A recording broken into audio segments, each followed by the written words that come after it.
Anda kembali di Dialog Nusantara Petang, kita masih bersama dengan Ibu Ety. Ibu Ety tadi sudah menjelaskan bahwa sebenarnya meskipun saat ini Teluk Jakarta airnya terkontaminasi oleh parasetamol, namun ikan-ikan yang ada di dalamnya masih aman untuk dikonsumsi oleh manusia, begitu ya Ibu ya. Tetapi mungkin akan berdampak terhadap ekosistem makhluk-makhluk lain atau biota laut di dalamnya. Nah, ini bagaimana pengaruhnya terhadap ekosistem itu secara jangka panjang? Apakah nanti juga akan mempengaruhi jumlah dari ikan begitu?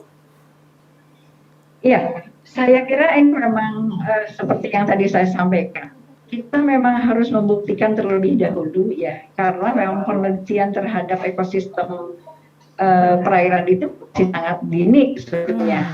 Ya. Nah, tapi seandainya saja bakterinya, misalnya katakanlah ada bakteri atau fitoplankton, pokoknya jasa-jasa drowning ini terganggu, ya, maka tentu saja akan mengganggu keseimbangan ekosistem. Yeah.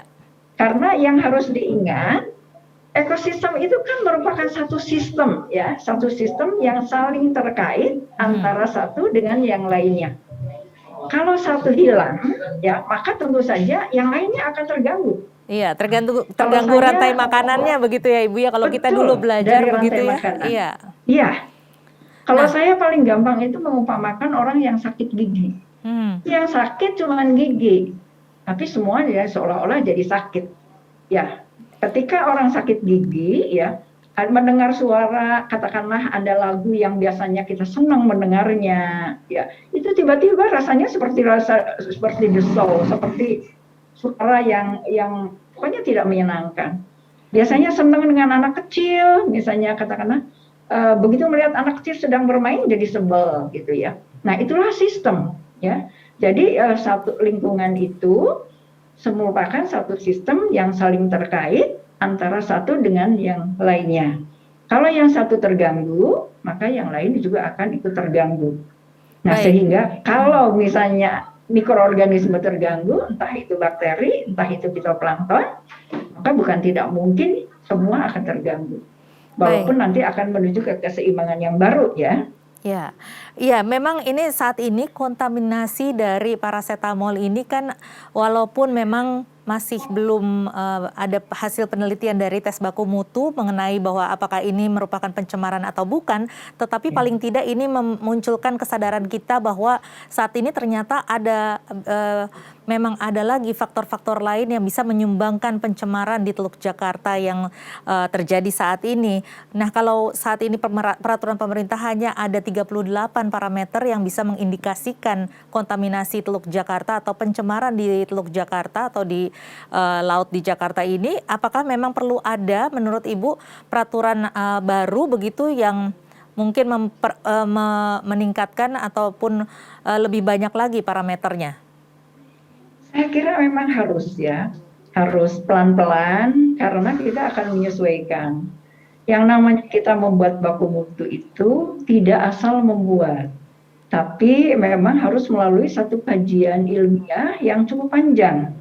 Ya, salah satunya adalah kajian toksikologi.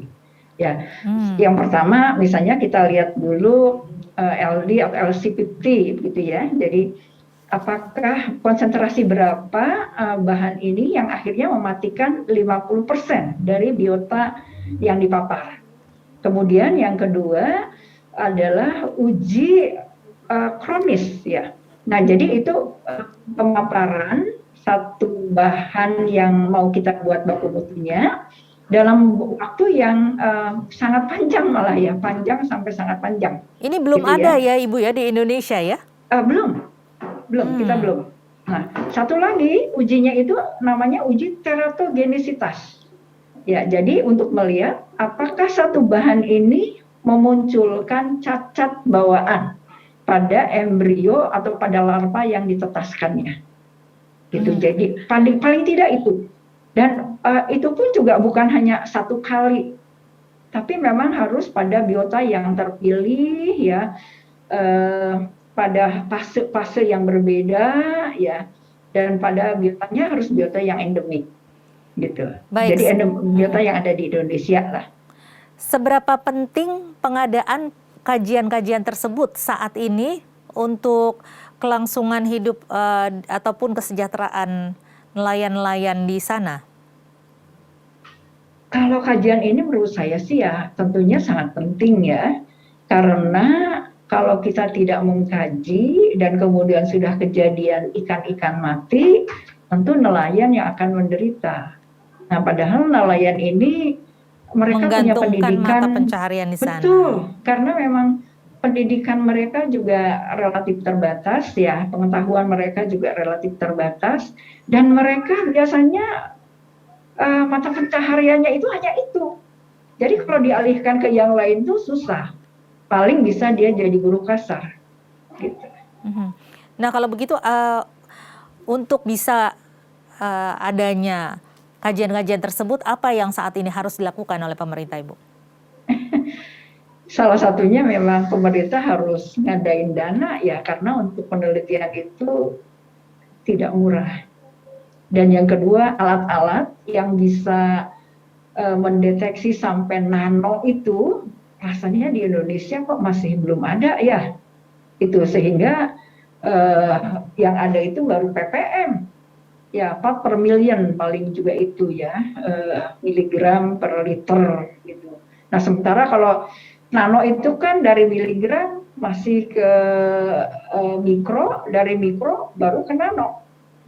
Gitu ya. Jadi alatnya saya kira yang masih sangat minim di kita ya.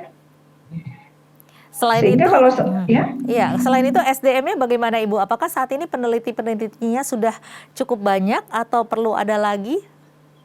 Peneliti cukup banyak saya kira ya. Dan kalau peralatan ada, dananya ada, saya yakin akan banyak yang akan melakukan penelitian ke arah sini. Ya. Akan banyak yang tertarik. Karena memang mempelajari ekotoksikologi itu sangat menarik sebetulnya. Untuk jangka panjang ya Ibu ya, kalau untuk saat Ya. ini secara jangka pendeknya apa mitigasi yang harus dilakukan dengan adanya kenyataan bahwa ada kontaminasi dari parasetamol ini?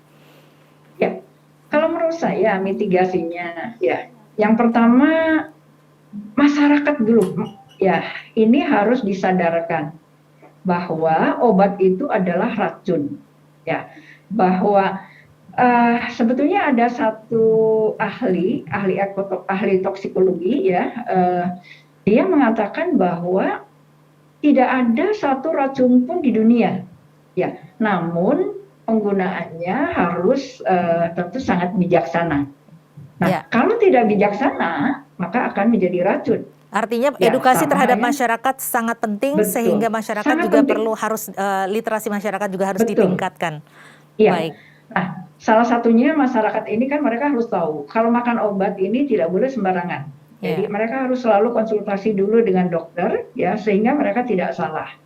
Dan obat itu adalah sehingga kalau mereka sembarangan untuk mengkonsumsinya, maka tubuhnya akan teracuni.